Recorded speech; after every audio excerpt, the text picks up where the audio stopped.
Qeveria shqiptare ka në vëmendjen e saj biznesin me pakete lehtësuese dhe mundësitë e granteve që ofron. Ky ka qenë fokusi i bisedës që deputetja dhe kandidatja Dona Bilali ka bërë në një nga bizneset e Shkodrës. Elvisa Livoda, drejtues këtij biznesi, u shpreh se ka një sër hapësirash që sot po krijohen për biznesin. Që ne jena biznes i ri pak a shumë, kena filluar në Lezhë, kena zgjenuar në Shkodër,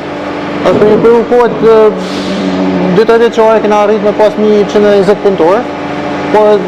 një periudhë më të shkurtër, i vitit besojmë që do të ketë shumë mirë 200 punëtorë. Për deputetin e Dona Bilali, edhe për 4 vitet e ardhshme në programin e PS dhe qeverisë shqiptare ka një sër lehtësish që do jenë në favor të klimës së biznesit. Qeveria është përgjigjshme me disa instrumenta, që nisin fillimisht nga programi nxitjes punësimit që jeni përfitues,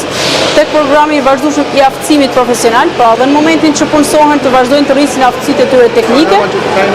programi i garancisë sovrane, që jep mundësinë e aplikimit me kredi me norma shumë më preferenciale se sa që janë bankat e nivelit 2,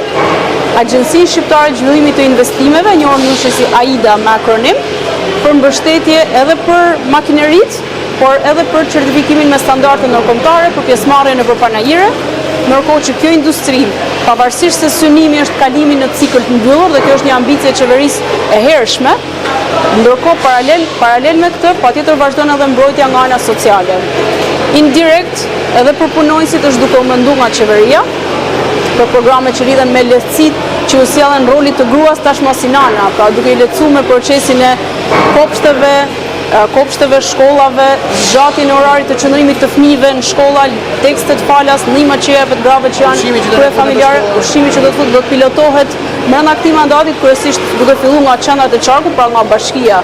Shkodër, dhe do vijojnë të përhapet avash derisa të kolaudohet i gjithë procesi. Gjatë bashkëbisedimit në këtë biznes, deputetja dhe kandidatja Dona Bilali kërkojnë mbështetjen e punonjësve për zgjedhjen e 11 majit, si datë në cilën Shkodra do zgjidh vazhdimsinë e projekteve dhe investimeve.